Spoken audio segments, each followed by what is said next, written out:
Hello, friends, and welcome to another episode of Syracuse Sports. It's amazing to have you here. However you found us, if you subscribe, if you follow on Spotify, Apple, YouTube, that is a terrific way to follow the show. So that way, when a new episode of Syracuse Sports pops up, you won't miss a thing, and you can listen on demand when you want. So thanks for that. If you just randomly followed us somewhere or by accident and you're listening or watching, thank you for that, or however you arrived. We do appreciate it. We always appreciate feedback from our Syracuse Sports Insiders as well. Being a Syracuse Sports Insider gives you direct text message access to me anytime. All the info right there on your screen or in the show notes on how you can sign up to get direct text messages from me, breaking news first, inside analysis, and so much more, as they like to say in those late night commercials, and so much more. It's just $3.99 a month to be a Syracuse Sports Insider, but you can try it free for 2 weeks. It's July. I found this the other day, and you know how you see these things sometimes and it just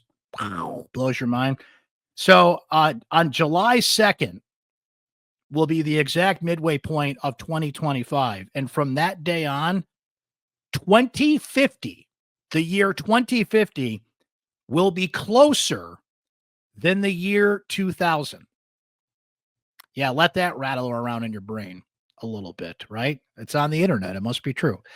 You know what else is true? A great conversation that Chris Carlson, my friend and colleague, had with Syracuse Athletic Director John Wildhack. We are going to bring you some highlights from that conversation with audio coming up here shortly, so you'll hear the voice of the athletic director. The big thing, of course, is that starting on July 1st, revenue sharing is in place. Schools can directly pay athletes as a result of the House settlement. Syracuse is all in on paying out what is essentially the cap, the $20.5 million. How will that money be distributed and to who in terms of teams, and all the questions you want answered from Syracuse Athletic Director John Wildhack coming up. Now, there's a couple things he mentioned in another interview this week, one being, would he think about extending Syracuse football head coach Fran Brown? Hey, we had a conversation about that on this very podcast. Wildhack was kind of vague about that. He said if we pack the dome and win some games, then we'll have that conversation. So he's in observation mode on that. He was also asked about Syracuse basketball head coach Adrian Autry and whether there's essentially a black or white line drawn to make the tournament or not that hinges on his job.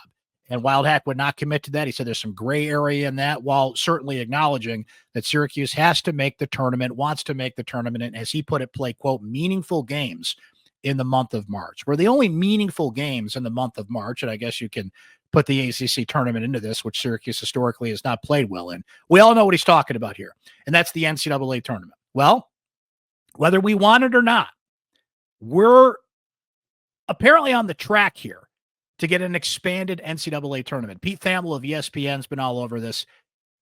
68 teams currently. It appears they're going to bloat this thing up, dilute it down, and put 76 teams in the NCAA tournament. Now, I don't want to be that guy that just wants to slam his hand on the desk and say, things are fine, don't touch my NCAA tournament. But that's how I feel about this. No one wants this. No one's asking for a bigger NCAA tournament. It's hard to make the tournament. It should be hard to make the tournament. And look, as much as we all love the upsets and the little guy and the 15 beating the 2, it's always the cream that rises to the top in this thing. Of the at-large bids in the 2025 NCAA tournament, 37 of them, 33 were Power 5 schools. And there's a Power 5 in college basketball when you swap in the Big East, right? So this is not helping the little guy. This is not helping to up the ante in terms of upsets, and it will dilute the product. But what they're going to sell is more basketball. But the only people who want this are the athletic directors and the coaches that get a nice fat bonus by getting their team into the NCAA tournament. And as much as I would rather chew broken glass than see them expand this tournament, let's be honest here. If you zoom out and look at it from a Syracuse perspective, while Wildhack did not specifically say Adrian Autry has to make the NCAA tournament to save his job, we all know what's on the line here. Syracuse has missed the tournament 4 straight years. It is their longest NCAA tournament drought since the mid-1960s. Syracuse cannot tout itself as a high-level Division I college basketball program in a major conference in the ACC and continue to miss the NCAA tournament. You don't need me to reiterate that thought. We all know what's on the line. So if there are more spots for the tournament, that's a good thing for Syracuse.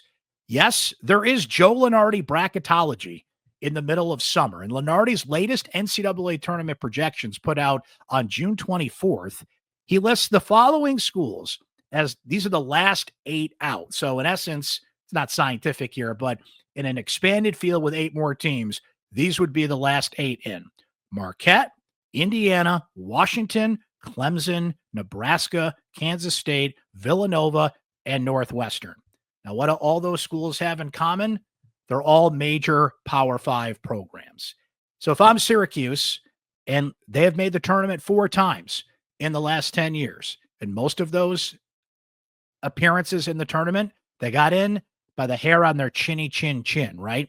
But what Syracuse has proven in the last decade or so is if you put them in the tournament, they will reward you, right? 2016, Syracuse sneaks in. I remember a lot of the national commentators, Dick Vitale, Doug Gottlieb. I remember Mike Greenberg was very passionate in his discussion. I think he's still on Mike and Mike at the time, that Syracuse should not have been in the tournament. Well, they made a run to the Final Four that year. Stick it in the eye of the haters. 2018, Syracuse barely gets in the tournament. Remember the year before when they should have got in and they didn't? In 2017, the year of the John Gillen buzzer beater and a few other interesting things that happened. They got in, they played with house money right up until the Sweet 16, right? When they lost to Duke. It was also that year in 2018 that Syracuse had to go to Dayton and beat Arizona State in the first 4. Is anybody complaining about that Sweet 16 year? Does anybody want to put an asterisk next to that because they had to play an extra game against Arizona State in Dayton, Ohio? No, they made the Sweet 16, and that's all that matters. 2021, Syracuse's last NCAA tournament appearance, Buddy Boeheim shoots them into the Sweet 16. If you put Syracuse in the tournament, they will reward you. Now, they got in 2019 and lost in the first round to Baylor, so that's how things go. But if you're telling me there's more teams that will get in the NCAA tournament and Syracuse has struggled, this is a pattern now. This is not a 1, a 2, a 3, even a 5-year thing. This has been a pattern over the last decade, right? Now, Adrian Autry was not the head coach for most of this, but was an assistant coach for all of it and does have some accountability into this. That's what happens when you promote from within. This is on him as much as it's on Jim Boeheim that Syracuse declined in its last 10 years. But as Boeheim always said, and it's one thing that Jim and I always agreed on, as much as we've had our disagreements over the years, just put Syracuse in the tournament, and that's all that matters. And more often than not, they will reward you. So as much as I do not want to see an expanded NCAA tournament shoved down my throat, like when my mom tried to get me to eat Brussels sprouts when I was a kid, well, now that I'm grown up, I actually kind of fond of Brussels sprouts. And Syracuse in an expanded NCAA tournament, as much as don't want expanded NCAA tournament. Just the thought of it makes me grit my teeth. But it's still the NCAA tournament. No one's putting an asterisk next to it. No one's going to downgrade it. No one's going to say anything but this. Whether it's 68, 76, 126, no matter how many teams are in this thing, what you will say, what the record will show, is that Syracuse made the NCAA tournament. And Syracuse is in a position now as a program where that's all that matters. So, more Brussels sprouts, please. Go ahead and expand the tournament because that's good for Syracuse. What's good and bad for Syracuse athletics? John Wildhack is in charge of answering that very question. He had a long sit down with our Chris Carlson. Chris and I go over that conversation, and you're going to hear some clips from John Wildhack discussing all the big issues coming up here. But just a reminder that we love to feature your original music here on Syracuse Sports. I've really enjoyed hearing from a lot of original artists, friends of original artists and bands that are like, hey, you got to play my friend's band. That's what this is all about. We want to give you a format to highlight your original music. And I want to thank Syracuse Sports Insider, Eric, for sending in and recommending Adam Yaz, who's our featured artist today. The album is called Gender of the Holy Spirit. The song is Here From Afar. All the info on where you can find Adam's music is in the show notes. So we're going to play a little clip from his song Here From Afar now, and then we'll play the song in its entirety to end the podcast, which, by the way, we can do for you. Send your original music to me. All the info is in the show notes on how you can do that. Basically, you just got to email me. We'll get in touch. We'll get permission to use your music, and we will feature it here on Syracuse Sports. So let's listen to a little bit of Here From Afar from Adam Yaz, and then we'll listen in to what John Wildhack had to say.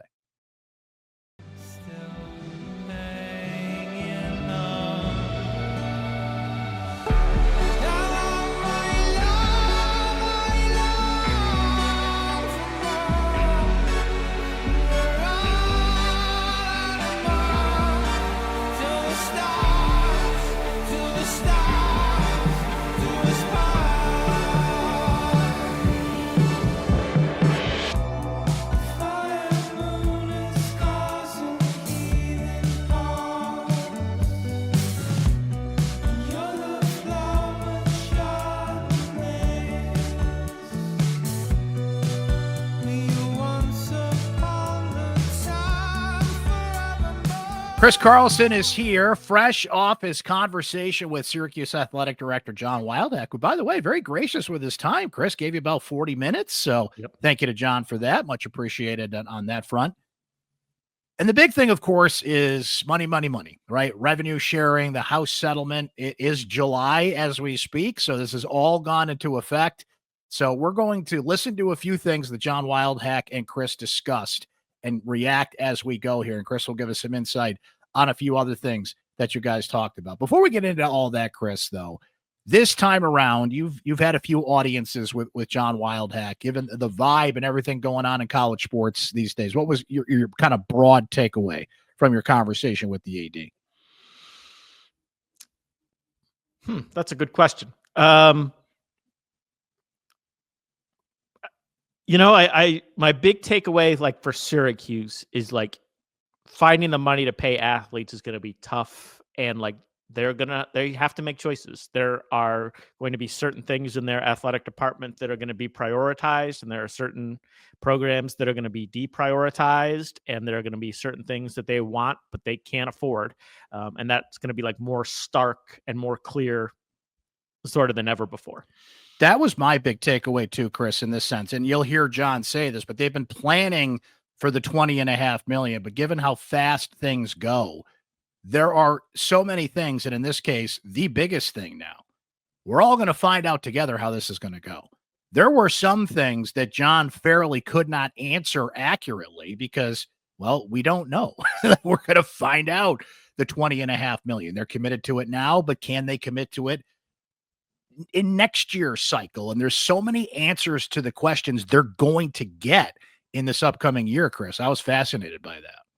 Yeah, there is going to be like a feeling out process, in terms of what they do moving forward and what the best moves are. And you can see it from other schools, right? In terms of like increasing scholarships, like Indiana is not doing any more scholarships because it wants to pay as much money as possible to its athletes, and a school like Clemson is increasing its scholarships by 150. So like those are two Power 4 schools, probably pretty equal in terms of money, and they have taken very different approaches. So there is going to be sort of this feeling out process about what works, what doesn't, and I think we're going to see schools adjusting, over the next handful of years. You know what? And I think taking the cautious approach is the right one in this case. If you're Syracuse, like it's great when you get on early on Amazon stock or Bitcoin, but I think in this case, you got to let other people fail and figure out the right way to do it.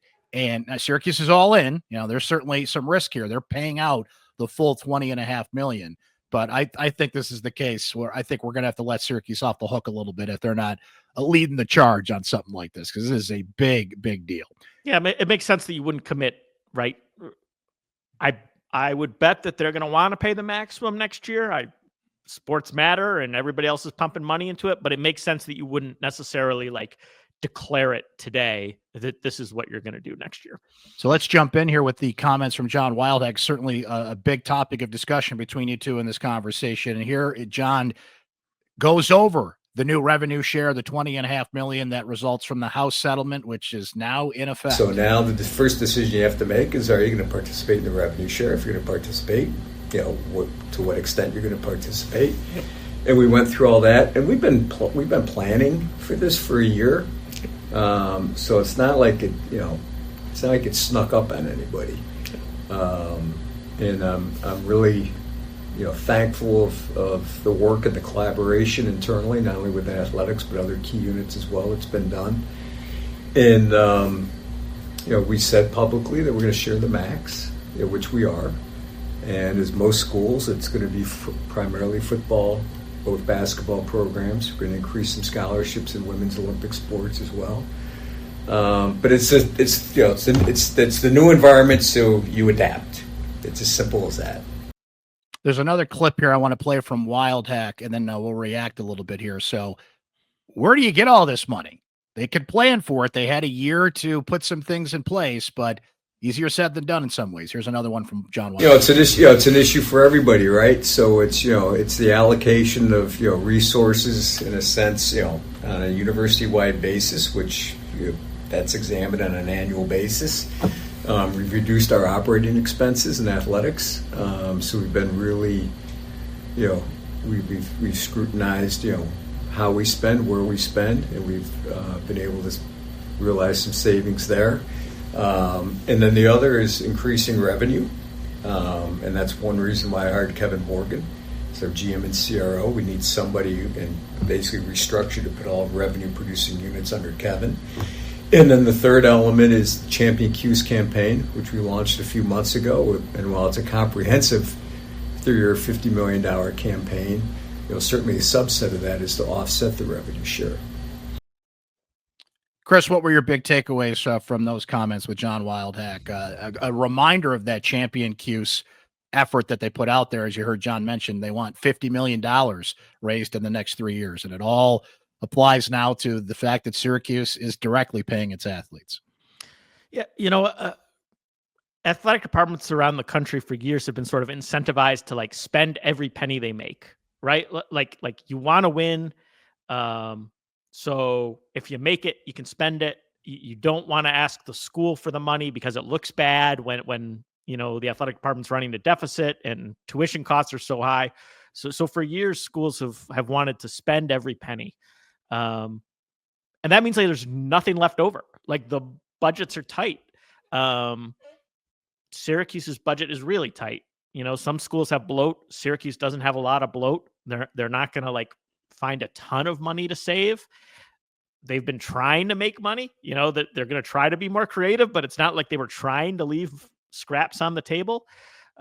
So I think we're in a moment where the school is going to have to decide, and I think is going to decide that it cares about sports, right? And that the academic side of the institution is going to help support athletics, until we get to this next round of conference realignment, because that's the smart move. I think that is where it's headed. Now, John didn't want to necessarily talk about the academic side. He wanted to talk about what his department could do.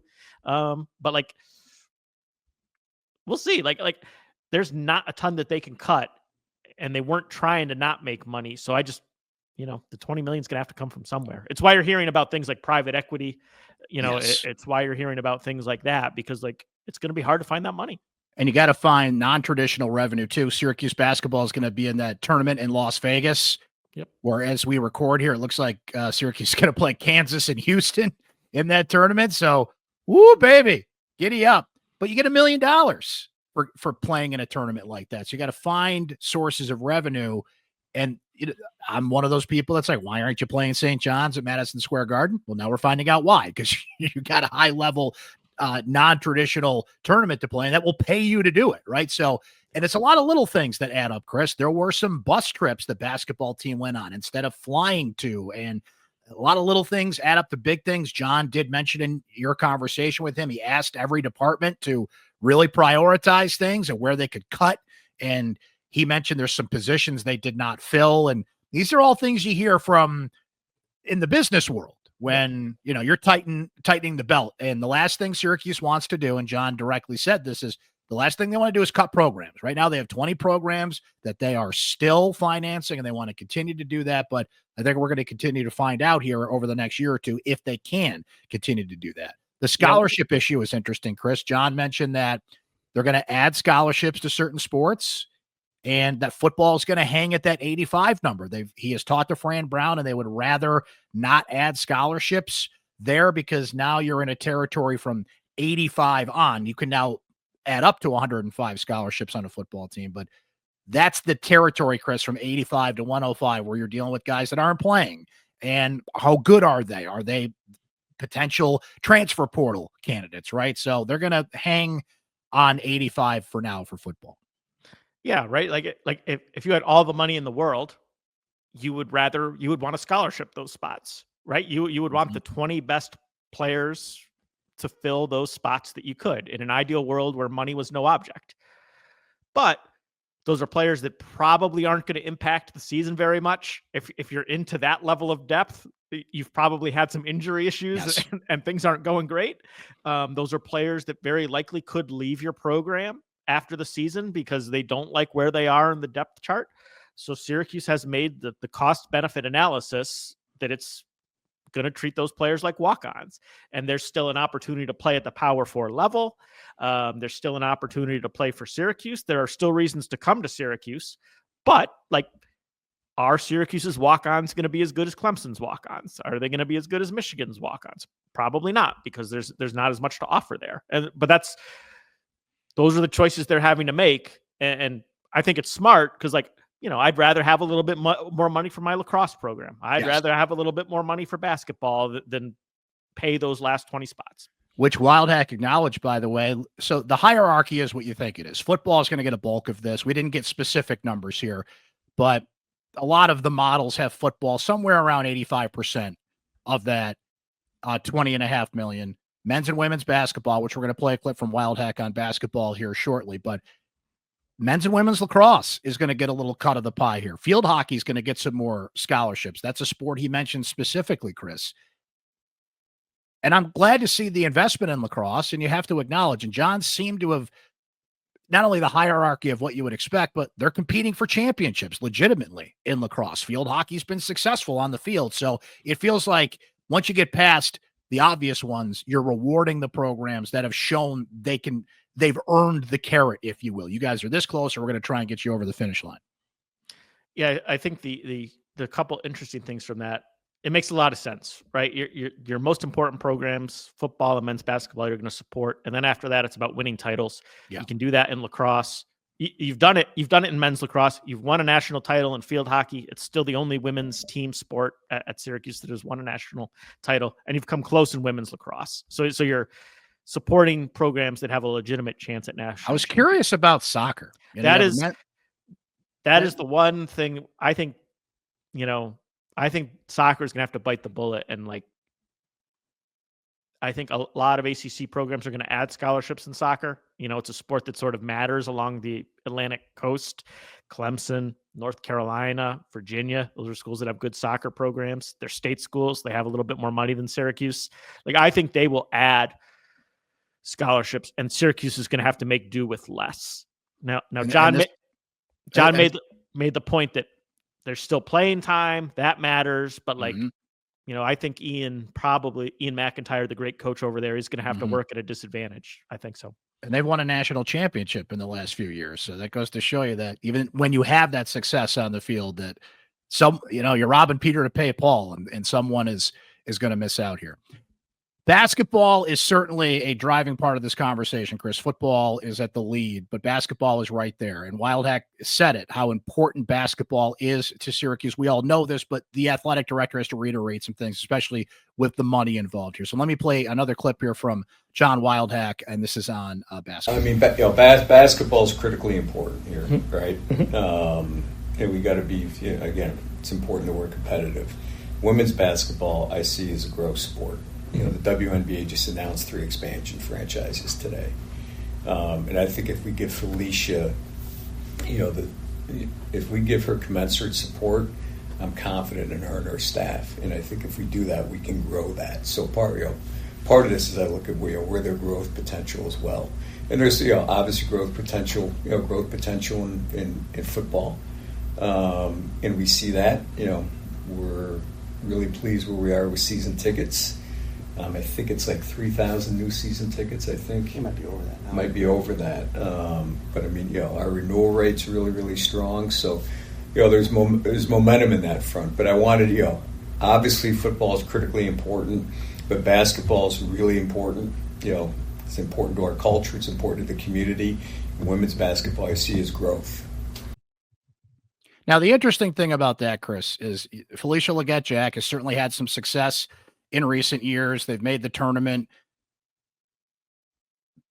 The thing I come back to, though, will investing more money in the program help? It can't hurt. She's done enough to show they're worth the investment. Women's basketball, as John Wildhack noted there, but it's always felt like a sport that can grow at Syracuse. So will that investment go to what that program needs and where it has been, and I'm going to use this word, the buzziest it's been in the last few years, when you had a star?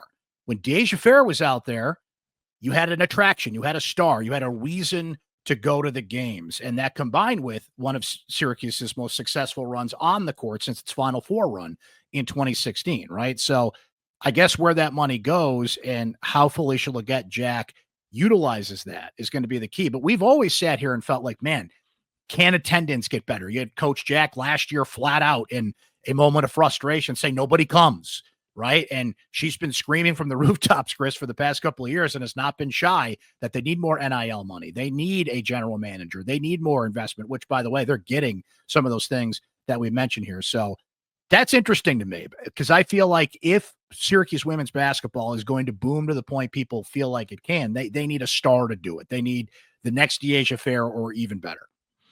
And, that's where NIL can help, right? Like if Syracuse wants to prioritize women's basketball, now they're going to have to prioritize it more than other schools to get there. So we'll see if that happens, right? Because like you said, attendance is bad at Syracuse. They play in a cavernous JMA wireless dome that isn't the best environment for women's basketball because of how big it is. It's not a particularly exciting place, I don't think, when recruits see it to play. But you can pay a star, right? That's a choice you can make now. You can say, hey, like, you might not want to come here because of the facilities. You might not want to come here because of the environment. Like, we're going to pay you because we care about women's basketball. And Felicia, right, when she had that star, that team with the Asia was not overwhelmingly talented. There's a lot of workman-like players, but they had a star and they were good. So, she's shown that she can make the NCAA tournament if she has the horses. So, Syracuse has a chance if it really wants to, and we'll see about that. But if it really wants to, it can pay for the horses. I've always been fascinated by the things the women's basketball program does. They have the school day. They do a lot of minor league baseball stuff. They have school day, they have pet day, you got to do that to try and get people to come to games. Sometimes, they get the low end of the totem pole when it comes to when they play, scheduling. A lot of Sundays during NFL season, Thursday nights, tough draws because, men's basketball and football are going to get the priority when their seasons are going in terms of dates at the JMA Wireless Dome. But I don't want to make the obvious Caitlin Clark comparison here because she's just, a unicorn. But you have to utilize that philosophy. Is there a star out there that Syracuse can target with its new resources and bring in and excite people to bring them in? Because, Chris, through the years, even with high-level programs that do get significant attendance, when you've got that star, when you've got I go through all the names, right? A Carmelo Anthony, a Derek Coleman, a Billy Owens, a player that pops and stands out. There's just that extra buzz and the extra people that come to games to see stars. College sports is no different than that. And now that they're getting paid, you almost want to invest in that more. Like before, it was kind of like, we're straddling the line of how we market stars in college basketball. Now you can literally pay and market stars in college sports. So lean into that and take advantage of it. And not just basketball, whatever sport you can do that in. Yeah. I think part of when John says women's basketball is a growth opportunity, right? The sport is growing. The NCAA tournament is now giving shares, right? Win shares for success in the women's basketball tournament. So that's a area where Syracuse can grow its revenue because the sport is popular, because there is a financial reward for winning. So not only is it good to win just because it's good to win and you're proud of it, like there is a potential for a financial benefit in that sport as well. Chris, I was interested in some things in your conversation with John that he chose not to answer, which is his right. Some things are internal data you don't want out there. You don't want to feed to your competitors. And, he's very protective of certain things. And Syracuse has a private school status, which allows it to double down to not answer certain things. But one thing I was fascinated in your conversation, and I'm just fascinated in generally, and we're all going to learn this together. What's the motivation for an athlete to receive an NIL deal and report it to Deloitte, right? So Deloitte is the accounting firm that basically gives you the thumbs up on any NIL deal that's more than $600, right? Now, John said there are some eligibility issues there, and that's just like always, right? If you got paid, you were always in trouble. Yep. Traditional student athlete things, even in an era where they're not student athletes anymore. But of all the things out there, that's one of the more fascinating things that I'm waiting for. What's the first big NIL deal that gets rejected? What's the first big NIL deal that gets revealed that was not reported by an athlete because, okay, I might lose eligibility. Is that enough of a deterrent? What's the punishment? Like, that's one of the things we're all trying to figure out at once here. And John was pretty careful with that answer. He did reiterate, there's eligibility things and there's a process here and they have to report it. But what were some of the other things, including that John maybe declined to answer that interested you? Let's see. Right. He wouldn't share how much each program was getting. Mm-hmm. And the thing that I guess I found the most interesting, right, is there. I hope, and I've always said this, to me, the most important thing for college sports is to get players to stick around a little bit longer, so that fans can watch them grow, so that fans can develop relationships with players over at least 2-3 years, like that, develop an attachment for the people. I'm hopeful that the college will reach a point where multi-year contracts, where buyouts will create a little bit more stability where those relationships form. And John wouldn't talk whether Syracuse's contracts include them, whether they're using buyouts, whether they're doing multiple years. We've seen in some NCAA documents that they've talked about how buyouts will work. So I think it's happening, but I don't know if Syracuse is using them. And I think that's an interesting thing to look at moving forward. Another interesting thing John is curious to learn about, as I am, he's now on the NCAA basketball selection committee. And I started this podcast today, Chris, with a commentary about how expansion of the tournament, as much as it makes me grit my teeth, because I think they don't have to touch that tournament, it's pretty much perfect as it is. You can't deny that's a good thing for Syracuse. When there's more opportunities to make the tournament for a program that has not made it for 4 years and only 4 times in the last decade, more spots is a good thing to get into the tournament, as much as it will be diluted and watered down in the eyes of some. You asked him about expansion and whether he's in favor of that, and he's in observation mode on that. He wants to learn more about that. I don't have to learn more about that. The only one that wants to see the tournament expand are those that benefit from it, like athletic directors and coaches that get bonuses for making the tournament. No one else is calling for this. So I don't want to be the old fuddy-duddy that's like, don't touch it, it's perfect the way it is. But there's quite literally a case where they shouldn't touch it. But given how much the reporting's been out there, and this keeps getting kicked down the road further, I have a feeling in the next month or so we're going to hear officially the tournament's going to be bigger. And Wildhack is now on that committee, which is interesting. I know this is such a boring answer. I've said it before. I don't really care. Right? If you give me more basketball games to watch in March and more games to put on my bracket, cool. I'm okay with that. I'll watch them. But no team that's you're not excluding any team that's going to win it right now. Right? Maybe you can participate and maybe that's good. And I know part of the argument is that they want the same percentage of teams to make the NCAA basketball postseason as a lot of other sports. That's fine. But I don't need it, but it's not going to ruin my March and I'm going to watch them. So I get why they're doing it. Chris is a huge Dayton, Ohio, Tuesday night, more basketball fan. He's in. He's in on more first 4 games. I'm with you. Eventually people will just shrug their shoulders and they'll watch it, and you're not denying anybody the chance to win. And yes, there is Joe Lenardi bracketology here in July, and his latest bracketology put out a few days ago. The last 8 schools in, which theoretically now would get in an expanded tournament, were all Power 5 programs. 33 of the 37 at-large teams last year were all Power 5, and you can't say Power 5 in college basketball because the Big East takes that 5th spot. So We're just making the rich richer here and helping out some of those bigger conferences. We're not helping out the little guy here, right? So when they go out there and try and sell this as, oh yeah, we're going to get a fourth MAC team in there. No. We're trying to help out the Big Five, if you will. So Wildhack will have somewhat of a role in that in a bigger tournament. There's a couple more clips I wanted to play from him, Chris, before we exit stage left here.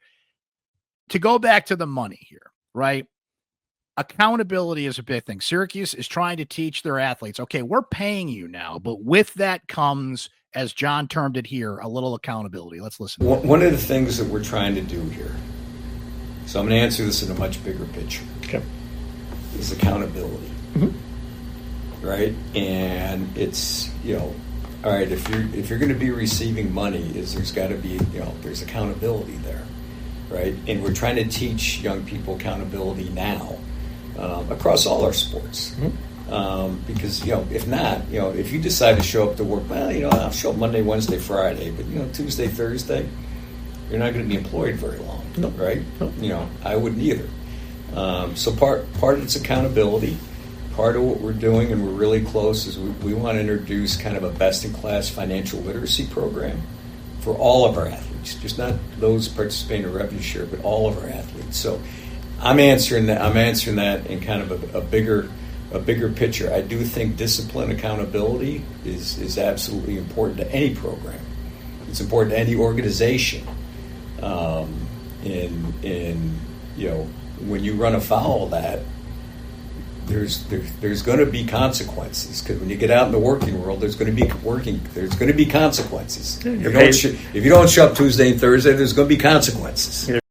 This is where it seems to fall on the head coach, Chris. I think Fran Brown has done a pretty good job with this. Whether you're my starting quarterback or the 85th guy on the roster, we're all on the same field doing the same things, and we're all getting the same message here, right? So just another thing to throw on a coaching plate. You're balancing egos and playing time and athletics and academics, and now, is my not even our 12th guy on the roster, is my role-playing guy off the bench who's maybe not getting as much or any NIL money going to be all in as my top paid point guard or whoever the example is.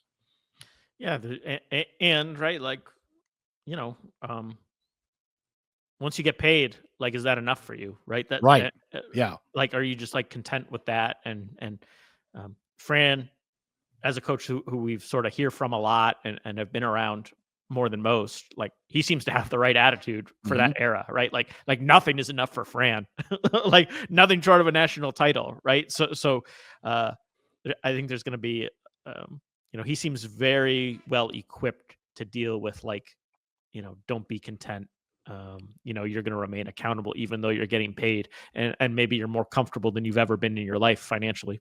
But also, frankly, a coach that signed one of the original marketing deals for coaches in this day and age, the winners got washed thing. There's some things that Fran is benefiting from as a head coach. And by the way, I'm not telling tales out of school. He has flat out said this, right? That more coaches should be doing this. And he's talked about that. Deion Sanders has talked about that.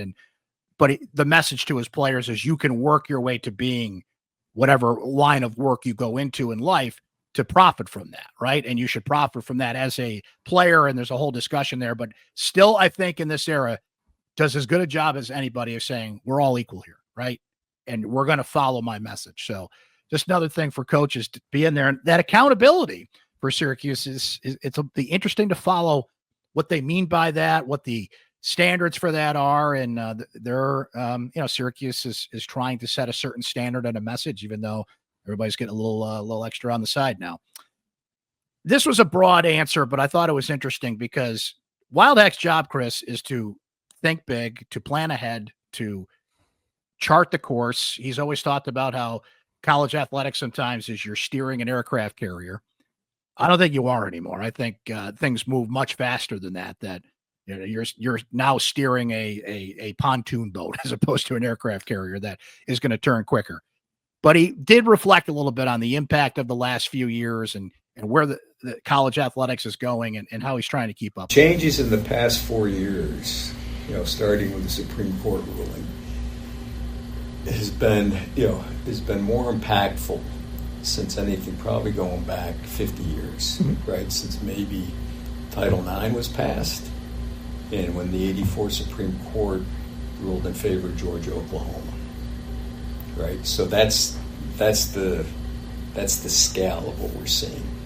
So it's for me to say, okay, what's ideal 5 years from now? We've got to live this out and see how this plays out. If you like to plan things out, this is not the world to be in. We're in a year by year, almost month by month world now, Chris.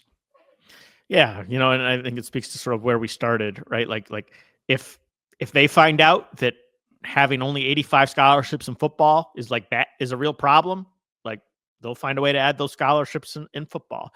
They're collectives. Their collectives seem like they're going to have to operate in a pretty different manner, but nobody knows which deals are going to get through and which ones aren't and how enforceable it is.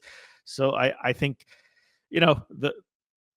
the way the collectives operate is going to have to adjust depending on how successful Deloitte is on limiting them. There's going to be a lot of just like, let's see what works, let's see what doesn't, and then we're going to change over the next couple of years here. The collectives are interesting too. So Orange United, I heard John mention in the interview, Chris, and fill in anything I'm missing here, but they're basically a subscription model. You could pay monthly and allocate where that money goes. You have SU Football NIL, which is focused on football. Just had a major fundraiser where John Lally donated $1 million. Their golf tournament, a lot of experiences that people could bid on trips and all sorts of major experiences. There's going to be a NASCAR at Watkins Glen next month that's got SU football on it.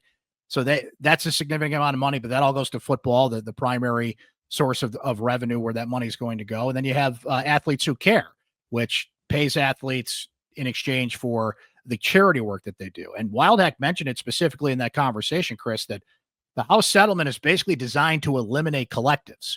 So I think they're in observation mode there too on how those three collectives will continue to contribute to Syracuse. Yeah, the goal is to get it so that boosters can't just pool their money and pay a player, right?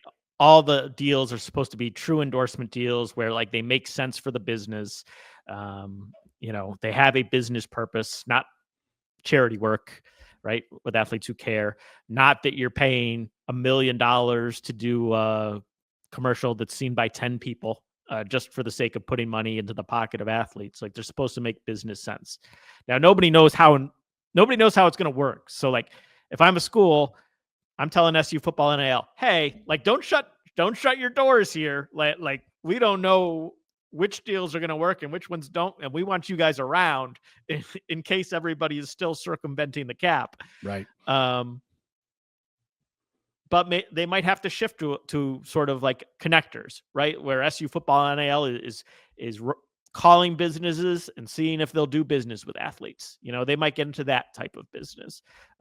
So that will be a very interesting sort of thing to monitor is how much of the traditional collective activity gets shut down and how much of it is allowed to sort of continue.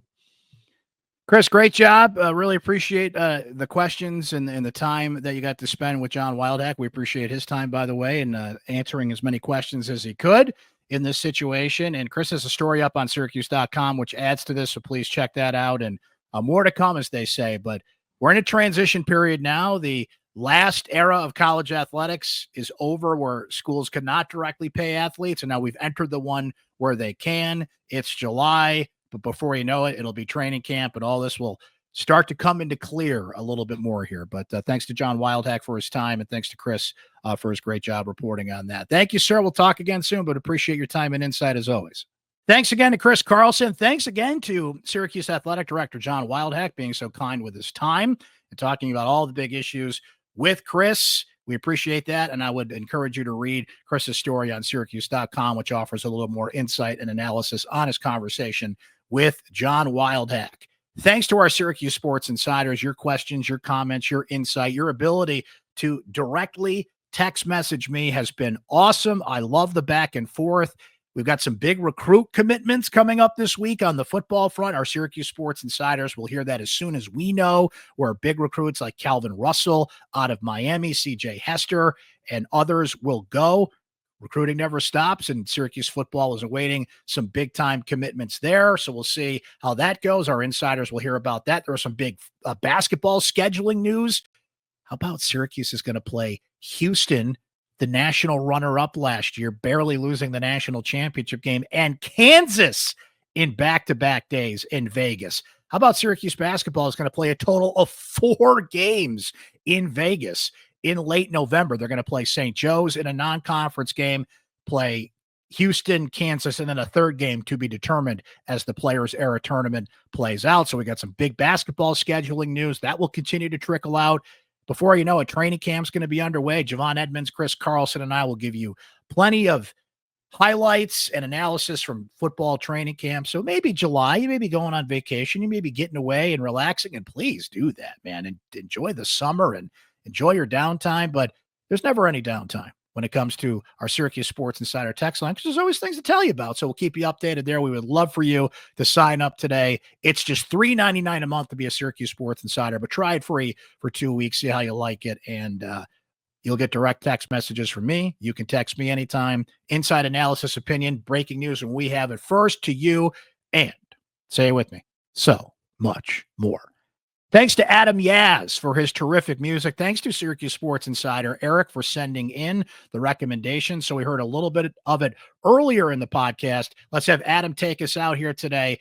The song is Here From Afar. You can learn all about Adam Yaz's music on his website. All the information is in the show notes on how you can look him up and download his great music today. Here From Afar will take us out here. Thanks for listening and watching another episode of Syracuse Sports. We'll catch you next time, guys.